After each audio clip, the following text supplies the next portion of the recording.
Terima kasih Sobat iDream, Anda masih bersama kami di Inspirasi Keluarga di 1044 AM iDream Radio dan saya masih ditemani oleh Dr. Irfan.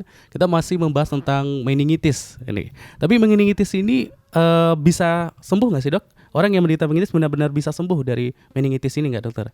Insya Allah bisa. Bisa sembuh, 100% bisa Iya, sembuh? insya Allah bisa sembuh. Hmm. Tinggal kita pahami apa dasar atau kuman yang dialami oleh pada pasien tersebut. Kalau dengan meningitis bakteri, ya insya Allah bisa sembuh dan mungkin agak sedikit komplikasi atau gejala sisanya ketika memang penanganan di awalnya mumpuni atau paripurna gitu ya. Kalau meningitis karena TBC itu juga bisa sembuh. Cuman catatannya penanganan pengobatan TBC-nya tidak berhenti ketika pasien dirawat. Standar penanganan TBC yang di luar paru itu termasuk diantaranya di otak itu lebih dari 6 bulan, bisa 9 bulan sampai 1 tahun pengobatan TBC-nya dilanjutkan.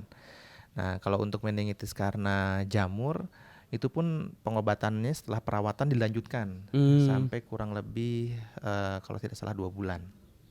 Nah, akan tetapi walau pada meningitis jamur ataupun TBC harus dipastikan apakah ada kondisi kekebalan tubuh yang turun, misalnya pada pasien HIV/AIDS. Nah, pada pasien HIV/AIDS tidak bisa hanya mengobati meningitisnya saja tanpa mengobati HIV/AIDS-nya juga. HIV/AIDS juga nggak diobati itu juga nggak bisa, karena harus menaikkan kekebalan tubuhnya juga obat yang kita berikan.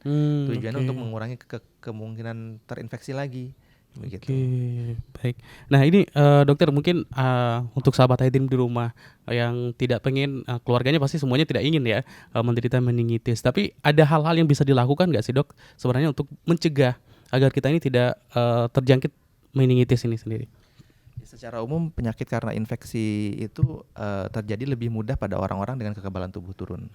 Nah, jadi yang penting adalah kita menjaga tubuh kita tetap fit, stamina kita tetap fit. Ya, secara umum olahraga rutin itu yang mungkin kadang kurang. Kalau saya suka memberikan saran minimal berjalan lah. Jadi jalan itu baik untuk bagian dari olahraga kita, setengah jam lah kurang lebih setiap hari. Jadi biasakan berjalan. Kemudian makan dengan cukup ya. Seringkali pasien itu kalau udah bekerja ya, termasuk dokter juga ya, kalau udah bekerja kadang lupa makan. Jadi makan yang cukup dan juga yang sehat gitu.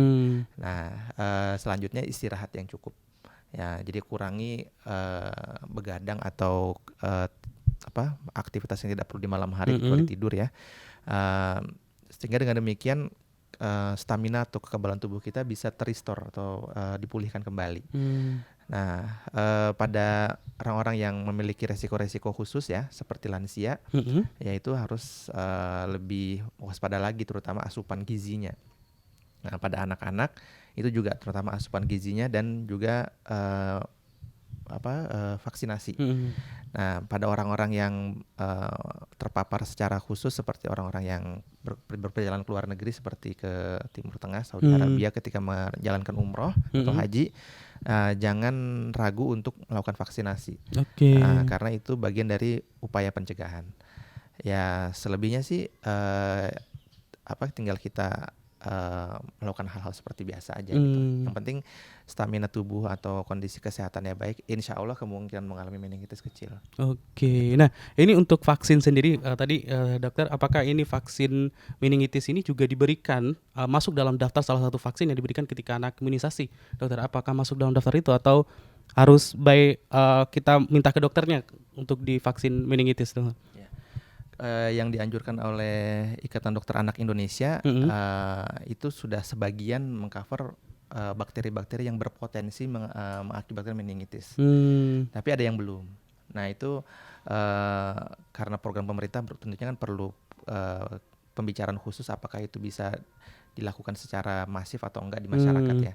Nah untuk vaksin-vaksin yang tidak direkomendasi secara rutin oleh Ikatan Dokter Anak Indonesia ya mungkin ditanyakan saja kepada dokternya vaksin-vaksin apa saja yang bisa kami dapatkan untuk mengurangi resiko meningitis tadi. Nanti mungkin dokter anaknya akan lebih menjelaskan secara detail. Tapi dengan melakukan vaksinasi yang sudah dianjurkan oleh pemerintah melalui program vaksinasi balita, yaitu insya Allah sudah cukup bisa membantu mengurangi resiko terjadinya meningitis pada anak-anak. Oke, Gitu. baik. Tapi sebelum kita mengakhiri ini, dokter, tapi saya pengen tahu juga dulu nih, berapa lama sih sebenarnya orang penderita meningitis untuk proses penyembuhan itu berapa lama biasanya waktu yang diperlukan untuk bisa benar-benar sembuh, dokter? Ya. Antibiotiknya sendiri itu biasanya kita berikan sekitar 10 sampai 14 hari. Nah, itu di rumah sakit. Nah, pada pasien-pasien yang mungkin sudah terlambat dalam arti mengalami penurunan kesadaran, itu umumnya sudah ada kelainan pada otaknya. Nah, proses pemulihan pada yang sudah mengalami kelainan pada otaknya itu yang mungkin agak lama ya. Kalau perawatan di rumah sakit sebenarnya sih tidak harus sampai kelainan pada otaknya sudah hilang 100%, tidak. Yang penting gejala atau gambaran infeksinya sudah teratasi, itu sudah cukup. Nah, ya kalau mungkin sudah sampai ada kelainan pada otaknya sehingga yang bersangkutan jadi kurang respon gitu, itu perlu latihan-latihan fisioterapi nantinya biasanya. Oke, Gitu. baik. Nah ini dokter, kalau meningitis ini atau pengobatannya atau juga meningitisnya sendiri ada pengaruh nggak sih dok ke kesehatan yang lain? Atau mungkin juga bisa menyebabkan kelumpuhan atau mungkin yang lain-lainnya, gangguan ke organ-organ lainnya, dokter? Obat-obatan karena dipakai dalam jangka panjang dosis yang cukup besar, ya tentunya punya dampak ke liver maupun ke ginjal. Ya biasanya kalau di rumah sakit kita sudah ada prosedur untuk obat-obat yang kita curigai punya dampak serius ke hati atau ke ginjal, itu akan diperiksa secara rutin fungsi livernya. Jadi tidak usah takut apakah nanti akan berdampak, karena kalaupun memang misalnya berdampak negatif ke liver atau ginjalnya, biasanya akan dihentikan obatnya dan diganti dengan yang lain. Yang jelas akan terkontrol dan terevaluasi ketika obat itu diberikan di rumah sakit, begitu. Oke, baik. Tapi sebelum kita closing nih, dokter, mungkin ada kesimpulan atau closing statement yang ingin dokter sampaikan kepada sahabat iDream terkait pembahasan kita hari ini. Jadi sahabat iDream, bahwa meningitis itu merupakan radang selaput otak yang sangat berbahaya, bisa menimbulkan kematian. Gejalanya juga sangat progresif dan cepat. Kenalilah selagi dini dan kita upayakan itu bisa menghindari komplikasi yang tidak kita harapkan. Nah, pada pasien-pasien atau kondisi keluarga atau kondisi kita yang mengalami demam atau sakit kepala lebih dari 3 hari, segeralah berobat ke rumah sakit untuk memastikan itu bukan meningitis. Karena meningitis bisa diatasi dengan baik dengan antibiotik bila memang teridentifikasi lebih dini untuk mencegah komplikasi yang tidak diinginkan. Mungkin itu saja. Oke, baik. Terima kasih Dr. Irfan sudah bersama kita di hari ini, dan juga untuk Anda sahabat iDream yang sudah menyimak perbincangan kita hari ini di Inspirasi Keluarga bersama Dr. Irfan membahas tentang meningitis. Semoga bisa menjadi inspirasi dan juga pelajaran untuk Anda untuk bisa menjaga lebih kesehatan lagi dan lebih peduli dengan kesehatan keluarga dan orang-orang terdekat Anda.